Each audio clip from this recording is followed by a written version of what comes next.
Honorable colleagues, yesterday I saw a very disturbing story on the BBC, which also formed part of today's lead story, New Vision, of where someone has been trading certain Ugandan. I don't know whether he holds Ugandan citizenship, I can't be sure. Though we know he's a Ugandan born, has been trading, allegedly trading in human beings. Girls, trading our girls. Some of them, I'm told, they died under mysterious circumstances. You know, I know most of us interact with our people who are working in some of these countries. One of the things they told me is that some of the countries negotiate on their behalf. You find people working in the same environment, same job, but like a starting amount for country A is $2,000. For Ugandans, they leave you to negotiate on your own. Okay? So I think we need to reopen that debate. We look into the issues, the plight of our Ugandan workers, especially the girls who need much more protection. Ugandan migrant workers, especially those who are in the Middle East. So I know some colleagues had also told me they want to react on that point, but we need to find a way. I don't know whether you say the minister should come and make a statement here, but what we would need is more of action. More of action. When they are to report, they should be reporting action. It was very, very disturbing. Very, very disturbing. You see someone really, the way they were talking, what girls can do, you know, it was so disturbing. And I hope government, I urge government, take keen interest in this matter and follow it up, this final conclusion, especially those young girls who died, some of whose parents could not afford repatriating the bodies, and they were buried in what is termed, marked as an unknown person's cemeteries. A family would never settle. A family would never settle.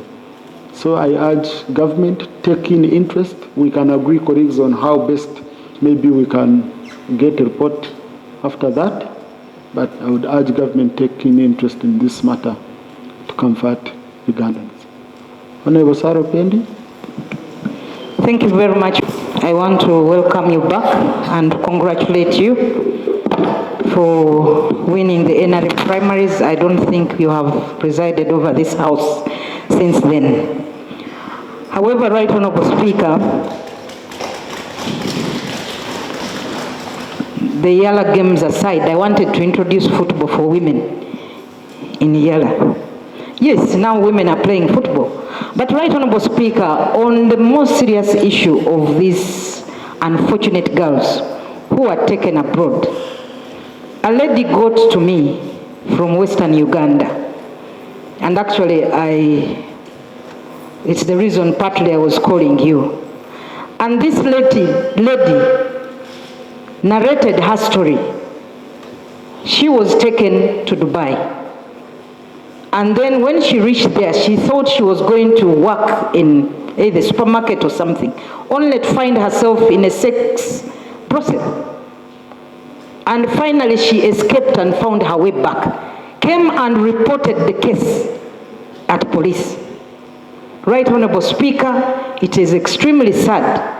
The police mishandled this lady's case to a point of actually calling her mentally, that she had a mental case.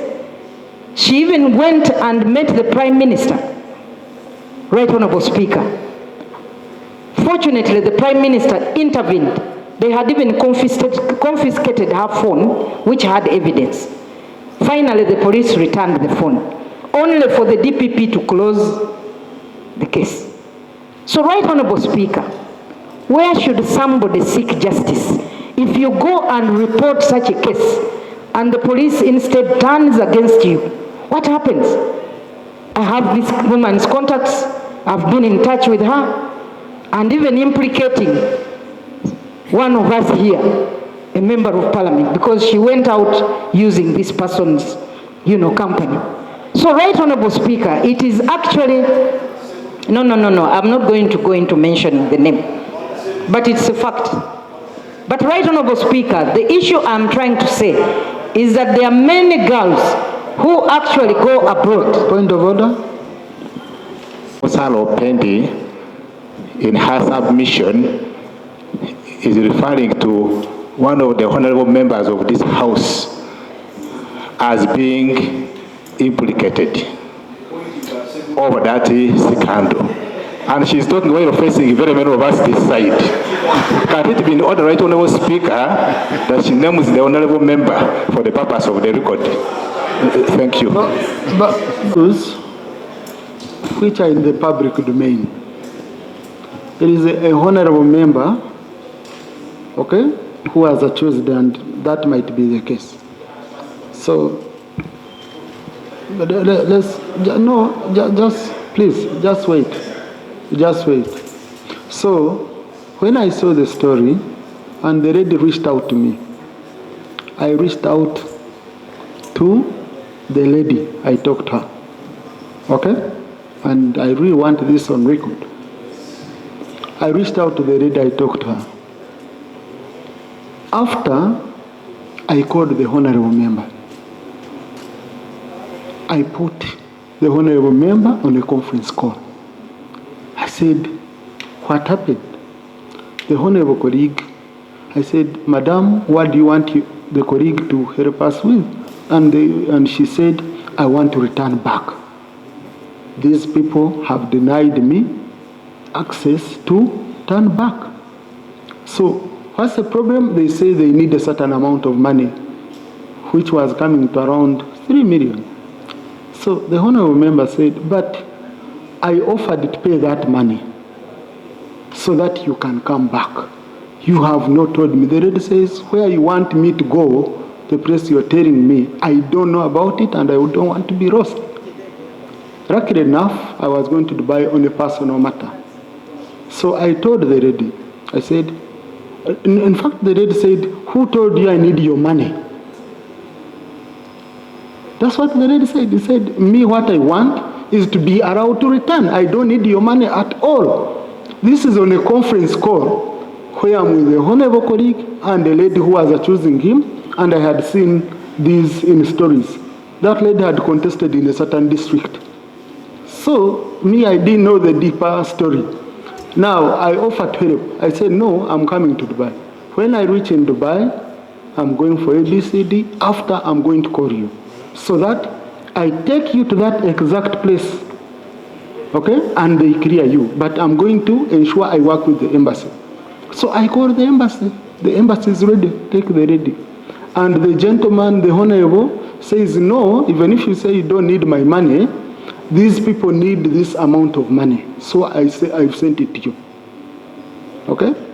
On reaching Dubai, and I call the lady says, I give her money. I said, but you said you don't need money. But on top of you saying you don't need money, the money which was given to you, where did you put it? She said, I was staying on the streets. I said, then why were you arrogant that you don't need money? Because some of these things need to be very, very open. I was in Dubai and I was with the deputy ambassador wanting to go help the lady. I told her, I said, I'm going to put you on a flight. I bring you back if you are stuck. She starts giving me bills. And I said, but you said you don't need money, you don't need anything, you only need to be taken the stamp in your passport. I said, Madam, that's not how I work. I work with honest people. After like 2 weeks, I saw a story that I'm also involved in human trafficking, being attacked. Okay? And I said, but how are we going to judge honest people? And then I said, you know what? I had offered to help. I don't want to be involved in this matter. So when you talk of a honorable colleague, I guess that should be the real case, but it needs to be looked into very well before we condemn any colleague here on the floor. Because I got to the deepest part of it, and I wanted help, and that's how I left her in Dubai. Otherwise, I wanted to come back with her. I had even to buy a ticket, offered to buy a ticket. Sorry, Honorable. Thank you, Right Honorable Speaker. Thank you. I'm glad that that So confirms. that's how I was supposed to give my ruling. Since I think we can keep it at that. Yes. Okay? We can keep it at that, but I can confirm to colleagues that I know about a case where a member was accused and I intervened, but I was not helped by the person who was accusing. Until I discovered the politics of their area had come in, and their things were much, much beyond the around 3 million which was needed. Thank you, Right Honorable Speaker, for confirming that. But the point I was trying to make, Right Honorable Speaker, is that the issue of sexual exploitation or, taking girls abroad for such things is actually known, and it's actually happening, and it's a reality. And Right Honorable Speaker, we had come up with the Employment Amendment Bill with the hope that that bill would help us address, how these people are taken out and where they are taken to. But that bill is with us here. We have not yet processed it. It was sent to the President and returned. How I wish that bill can actually be concluded. But also, secondly, the Sexual Offences Bill is equally another bill that touches on the issue of exploitation, sexual exploitation. We even have the same problem, Right Honorable Speaker. But Honorable, these are crimes committed outside Uganda.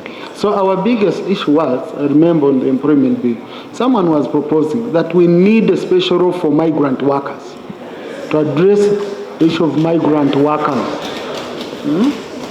Yes, thank you, Right Honorable Speaker. We tried to tackle the issue of the migrant workers in the Employment Amendment Bill. However, Right Honorable Speaker, since those are bills, those are laws, I think for me the urgent thing to do, if this House could have time, is for the Minister to come and update us on this issue regarding, we have to, it is just like the Bible. We keep going to church and we are told every other time. So, Right Honorable Speaker, this is a story that has featured in MTN, on CNN. This BBC, this is a story that is on social media.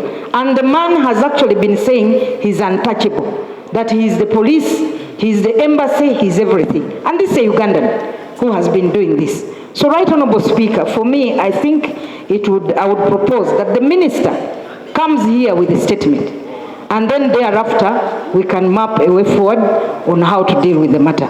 Otherwise, Right Honorable Speaker, the issue of people leaving this country to go abroad and work, and when they reach there, they are calling MPs to save them, is actually a big issue. I have actually handled some of the cases.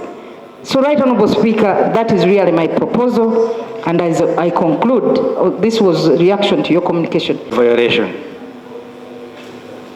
within the area of our jurisdiction. One of the NUP supporters called Ed Mutwe was locked up in a basement, tortured, and someone who tortured him was on social media celebrating. The procedural issue I am raising, Mr. Speaker, we have pleaded with this Parliament to allow us to have that matter debated of the torture within our own country. Sam Mugumya, you were with him as young people in FDC. Up to now, we don't know where he is. The procedural issue, Mr. Speaker, is whether we should elevate cases of torture that have happened beyond our borders and don't deal with torture that has happened within the area of our jurisdiction. Because you have a number of our people being abducted by the military headed by Major General Moses Kainerugaba, tortured, and he goes on social media to celebrate. This Parliament is very angry that our girl... Order. Mr. Speaker, I'm raising a point. Speaker, I am raising this procedural issue for your help. We've raised this matter up to today. I even attempted to move a motion of adjournment to have all the other matters stayed, to have that matter debated. before we go to, and I'm not saying this is not a serious matter, issues of our people outside Uganda is a serious matter. You even had a criminal in America who said, don't take me to Uganda where they torture people. So the procedural issue, Mr. Speaker, is whether that debate that we have requested should not precede this particular matter that has come as a result of reports in the newspapers and on BBC in the last 2 days. For Semuju, we take all matters here, especially to do with human rights, seriously. That's why you've always brought them up. We have the Committee on Human Rights, which has done several reports. But the problem is how the law is structured, with where we stop as a Parliament of Uganda. We've made several recommendations on several issues. But also, it doesn't mean that because we have a matter that we consider, some of the members consider very, very serious, when other serious matters come, we don't raise them. You have matters whereby 2 lives were lost. One of them, the family has not even had closure. A child was buried in the cemetery of the unknown. Isn't that a very serious matter that we should be looking at as a Parliament of Uganda? It is a serious matter. So to me, it is a matter of ensuring that we always give you time, we always give you space to raise these issues. We debate, we make recommendations. And we have done it on several occasions. So all matters are critical, and I think we are doing the right thing in allowing colleagues here to talk about this critical issue. Maybe you never know this family, which doesn't even have those to speak for it. Because you see, we politicians, we have a lot of people who can speak for us. But there are those ones who don't have those who can speak for them. Maybe it can be an opportunity for their issues to be raised and government takes action. Government is responsible for its citizens anywhere they are. And even if they are under certain law in a different country, it is government should come in case the Ugandan anywhere. The other day, Honorable Shadow Minister for Foreign Affairs raised the issue of our children in Myanmar, and government took action. They were brought back. So in this House, we use that opportunity to fight for anyone who needs support. Honorable, let me first allow Shadow Minister for Foreign Affairs, then Honorable. Thank you, Right Honorable Speaker, and colleagues for amplifying this matter. As a Shadow Minister, I've had experience and the opportunity to interact with Ugandans in the diaspora. And it is true that Ugandans, mostly in the Middle East, remain with unending challenges. Many are several times found in distress, and indeed we receive so many distress calls. But specifically for United Arab Emirates, I've also had the opportunity to look at the story aired by BBC, and it speaks to what we have been seeking for, that the Ministry of Foreign Affairs must come out and explain where is the delay in negotiating enforceable bilateral labor agreements. This is one of the critical areas we need to address, because with enforceable bilateral agreements, like other countries have done, for example, Philippines, our nationals would be protected while abroad. And it's also a double-ended sword. We also need an explanation from the Ministry of Internal Affairs, because largely, many of these are trafficked. And we also need to interrogate, why is trafficking on increase? And trafficking is at our borders. This has to be addressed locally. When we are to speak about trafficking, how do people exit, especially under questionable circumstances? But for those in the Middle East, we still have Ugandans who are still distressed in Myanmar, in Cambodia. I've had distress calls from Ugandans, especially women, in India. Now we saw the BBC story the work conditions can only be improved by government through our Ministry of Foreign Affairs and our embassies, negotiating, and we support them in enforcement of bilateral labor agreements. That will safeguard the rights of our workers wherever they are deployed abroad. But when it comes to how they exit the country, we also need a response from internal affairs. What is their take on trafficking? And we also need to interrogate where are those cases where government has prosecuted traffickers locally here, because we must deal with both the trafficking from our borders and also the welfare of our nationals when they exit to foreign countries, not only UAE, but also largely in the Middle East. Let's deal with negotiating bilateral labor agreements and let Parliament support the enforcement of these bilateral labor agreements, because some of them may even have financial implications. I beg to submit. Thank you. Honorable colleagues, in the issue of recruitment of these workers, so that government is fully responsible, so that we as a house can appropriate resources to take care of these issues. When these people get problems there, government should know where they send a certain group of people and should be able to repatriate. Other countries, it is government that takes charge of this issue. But now, because we are having individuals doing this, they take anybody and they confiscate their documents. Right, Honorable Speaker, me and you faced a challenge in Bahrain. You remember when we found people whose passports were not there, they were taken, other passports were expired, they couldn't renew, others were sick, they needed treatment. But if they are sent by government, then government will have records. But this business of just participating in issuing operation licenses to companies, to individuals, then there's no way we can vet the right people to go there, and there's no way we can begin following this. I request that we take up this issue seriously and let government take the lead in on quarterly basis, sending out whoever we are sending out, and we know the number of people who have gone there, they are registered, and we follow wherever they are, and let government negotiate for better deals. We cannot be going out to do prostitution, to do very shoddy jobs, and yet other governments are negotiating for better contracts. Right, Honorable Speaker, I beg to submit. Thank you. Now, communicated to us. And the point I pick from your communication is that there is an international criminal running what would be equivalent to modern slave trade, picking human beings, girls, and selling them to be dehumanized in ways that cannot be described here.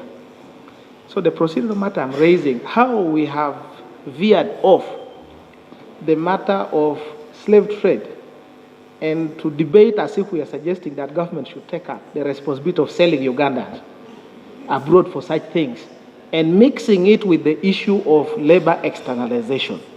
So the procedural matter I wanted you to guide is whether we could restrict ourselves to this criminality that cannot be justified, whether by an individual, whether by an institution, or by government. It does not have a place. And we should not even be debating and suggesting that there is a better way if government is the one who does it. Of course, if the NRF government wants to do, no problem. But our side, I don't think it is something that can be acceptable. Mr. Speaker, sir. thank you. Yeah, the saying is very clear, but it also shows what is coming from members. It shows that this matter is way beyond what we are even discussing here. But with our rules, we have to remain within the framework of what has been suggested. Honorable colleagues, don't you think it would be prudent, okay, for the minister to bring a statement? Because you see, even if this is an international criminal, there are Ugandan guards, Uganda featured everywhere, you know. So the minister, yeah, oh, LOP, yes, I had allowed LOP area. It's good we are discussing this very critical matter. I did watch that documentary, I saw it myself. Very grotesque images and stories of our young people who leave this place to go and seek employment. Eventually they are hoodwinked because many of them are taken. You're going to work as a security guard, you're going to work in a restaurant, in whatever the case might be, and they end up in an illegal, coercive prostitution ring where they are sexually abused. It is the responsibility of government to care for Ugandans here and Ugandans abroad. I'm actually surprised that government has not come out to communicate to the country about this situation and what they are doing. We had expected that that should have happened with immediacy, so that we know you are in charge, so that we know you are concerned about these young Ugandan people. Government has not done that yet. I don't know why. Many of our young people who go for these jobs come back in body bags. We see them crying out, saying, government, help us, okay, at the very least, to transport the body bag. Government doesn't do that. We don't understand why. Honourable Speaker, as we are demanding for a statement from government, we want it to be a lot more action-oriented, even before the statement. Can we see government begin to take steps to protect these Ugandan citizens? Because you see, a number of them go through these farms that are registered by you, government. They export them, externalize them to wherever, and then they end up in this confusion. We want to see action. But most importantly, Right Honourable Speaker, the bigger issue we need to resolve as a country that we need to work hard towards is finding a remedy to youth unemployment. The 2024 population and housing census, National Population and Housing Census, showed that between the age of 18 and 30, 16.1% of those young people are unemployed. What's even more bothersome is that those who are employed are either underemployed, they're doing very odd work that only enables them transport. What they earn is simply enough for transport. It doesn't include feeding, they can't get where to stay, and that's the challenge we have on our hands. So any young person is desperate to go and work wherever. So when they hear of an opportunity, they'll run quickly to go and board the plane, unfortunately for them to come back in body bags. That's something we need to resolve and remedy as a country. But now that we have this at hand, we want to see action from government taking quick steps so that a few months down the road, we are not hearing stories of other girls being brought in body bags. Thank you. Government. Mr. Speaker, when this documentary came out, the Prime Minister directed the Minister for Labour to investigate the matter and actually even update Cabinet in the coming days, but also take some action. So government is already in action in terms of investigating the matter and making sure that we prevent this to happen even to other Ugandans. Regarding whether government should take over the process of externalization of labor, I think we are doing it better with private companies, as long as government has a hand in sieving out who is doing this. On the issue of the bill, the minister, as he makes a statement, he will also be able to update the House on how far the bill has gone. Thank you. Thank you. Minister, let's have the statement next week, but especially looking at those cases of Ugandans who died, we really need to know how you followed up, and we need to know whether these people indeed went through farms licensed by government or they went on their own. Okay? So, thank you. Honorable